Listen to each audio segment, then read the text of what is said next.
First, let me set the stage a bit. We're talking about the last 50 years, from the mid-70s up until now and a little beyond.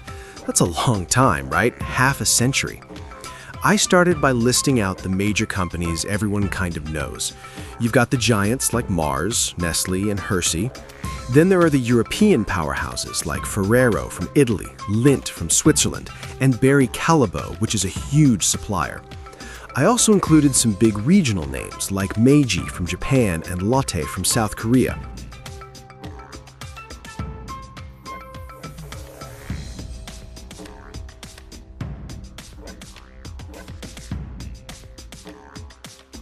The main thing I wanted to understand was how much money have these companies been making all these years?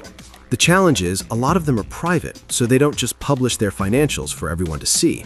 Mars and Ferrero are family-owned, for example.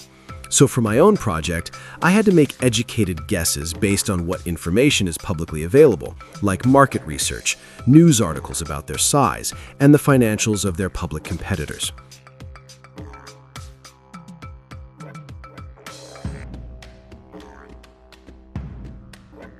Let me give you a feel for the journey. Back in 1975, these were already established businesses, but nothing like today. Nestle was probably the biggest in the group. Mars was strong, but private. Hershey was the American champion.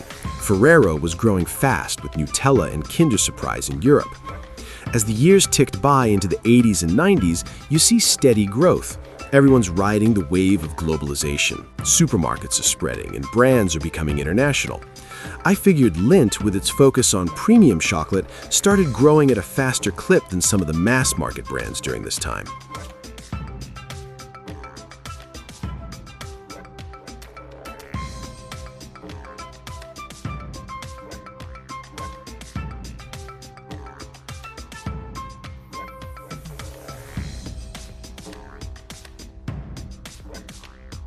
The 2000s were huge for consolidation.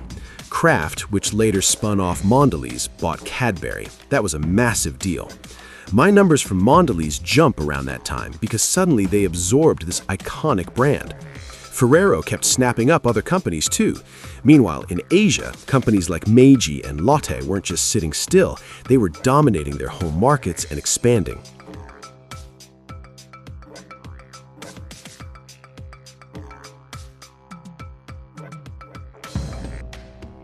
Then came 2008, the financial crisis. I imagined most companies saw their growth stall or dip slightly for a year or two. People still bought chocolate, it's comfort food, but maybe the premium stuff took a small hit. The 2010s to now have been about two things: premiumization and health consciousness. Lindt, Godiva, companies like that, their growth rates in my estimates are higher. People are willing to pay more for quality. At the same time, all these companies had to navigate the COVID-19 pandemic. Sales might have dipped initially with store closures, but home baking and indulgence probably led to a quick rebound.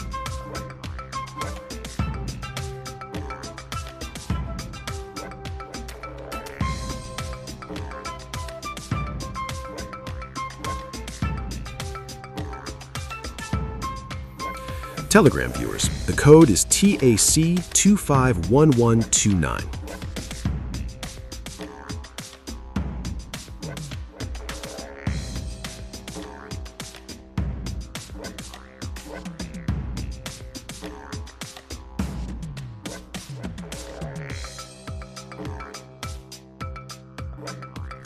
Looking ahead to 2024, 2025, 2026, my projections are just that, projections. I assume the trends continue.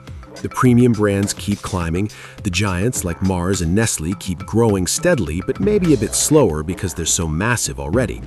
The Asian markets keep offering huge growth potential.